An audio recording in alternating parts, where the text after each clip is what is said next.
ki söhbətimiz ora gəldi. Bu yaxınlarda bir evə qonaq getmişdim. Uşaqlar eşidə-eşidə dedi ki, mən işə gedəndə böyük qızımı çağırıram ki, gəl qapını sən aç. Aman aman balaca bacın açmasın. Birinin ayağı düşür, digərinin yox. Mən baxdım ki, uşaqlar artıq reaksiya vermədilər bu hekayəyə. Çünki öyrəşiblər, alışqandırlar. Nə qədər deyilibsə.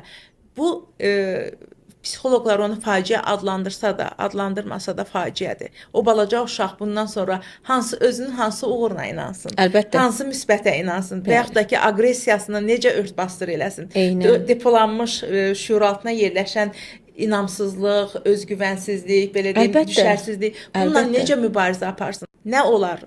Uşaqlarınıza qarşı diqqətli olun, qəddar olmayın. Bu qəddarlıqdır. Və sözləri deyərkən, hərəkətləri edərkən biz doğrudan onu analiz etməyə bacarmalıyıq. Ona görə deyirlər ki, valideyn olmaq bir uşağın dünyaya gəlməsi deyil. İnsanın özünün o valideynlik hüququna sahib olmasıdır. Əgər insan o valideynlik hüququna sahib olsa, bu kimi nüanslara da çox diqqət yetirəcəkdir. İnşallah ki, belə bir dönəm gələcək ki, valideyn olmaq üçün mütləq psixoloji rəydən keçəcək qadınlar və Artıq kişilər. zamanı çoxdan gəlib çatıb, Çoxdan amma niyə